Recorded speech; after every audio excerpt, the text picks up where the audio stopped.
Hi everyone, and I pray that you enjoyed the weekend. And now we're getting to the real meat and potatoes of our writing.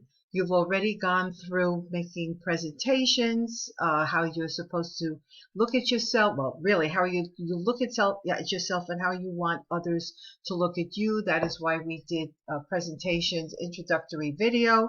That is why we're doing e-portfolios. That is why you did your individual presentation, so that you will begin to think of yourself as a professional. Remember, you are professionals in training. And now we're focusing for the rest of the semester on your writing. All right, we did a little bit of that, but now we're focusing more. The little bit was just to get your feet wet so that you could see where you need to improve, what your strengths are in your writing. Let's look at our strengths in our writing. All right, so we're going to be, as you already know, we concentrate on our writing, and all communication is clear, concise, correct, complete, and courteous. All right, so now we're going to be looking at our writing to make sure it addresses that your writing addresses all those points. Okay, so obviously you're looking at the video, you're doing all the reading. All right, and it is very important that you do the readings, folks, because the readings add things, add concepts and points that you have not thought of before, and that's why it's really important. You don't need me to stand there and repeat what you're reading. What I want you to do is make sure that you understand who your audience is, what's the right message, choice of words and tone, writing for the reader, language, bias, concise writing. Most of you write too much, and you write over, and you say the same points over and over. And I know what you're going to say. Well, in my English classes or my social science classes, I have to write 10-page paper, and I have to keep filling it up. No, you don't fill it up with anything. Okay? Your writing has to be concise. Get to the point. What is it that you want the reader to know about your point of view? Remember, your point of view is extremely important. That's why you're writing. What you have to say is really important, not just verbally, but also when you're writing. Some of you say, well, I don't know what to write. Well, you've gotten guidance here with the business communication assignments. All the prompts have shown you what you're supposed to write. Now we're concentrating on how we're writing this. We have to be clear. We have to look at our sentence structures. All right. And here it's very important that you plan, that you write, and the most important is revising. Okay.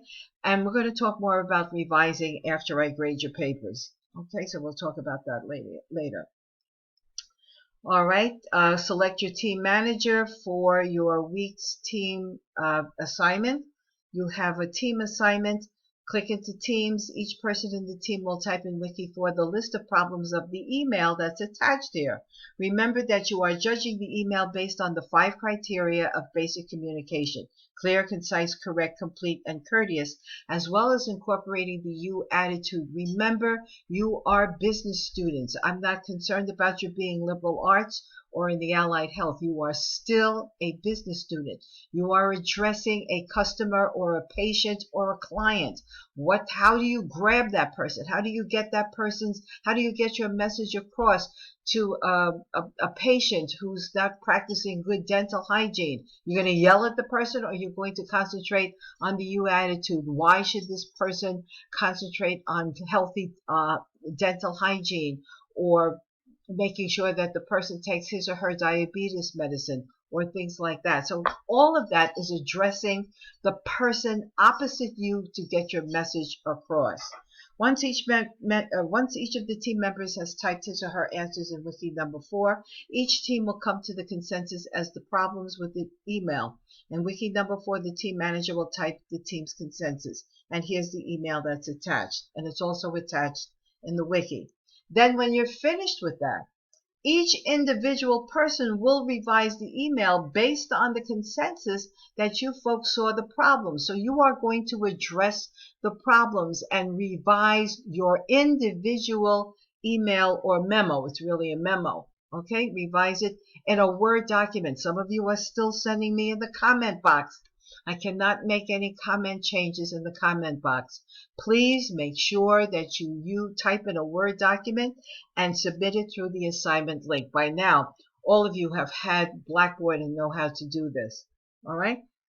So it's very important that you understand, as an individual assignment, you are revising the email. You already saw in the team what the problems were in the email or the memo. It doesn't matter which one it is. Okay. Now you're going to, as an individual, now you're going to revise that memo.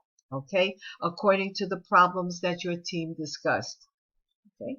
Also, your second draft, the second draft of your e-portfolio is due November 1st, Monday, November 1st.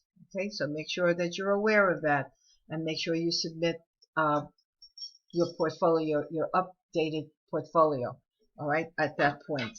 Okay, any questions, folks? Make sure you post in Q&A, all right, and or you can work with your team members, or you can text me or call me, okay, or send me an email. I really prefer written as opposed to calling me because I like to see something in writing.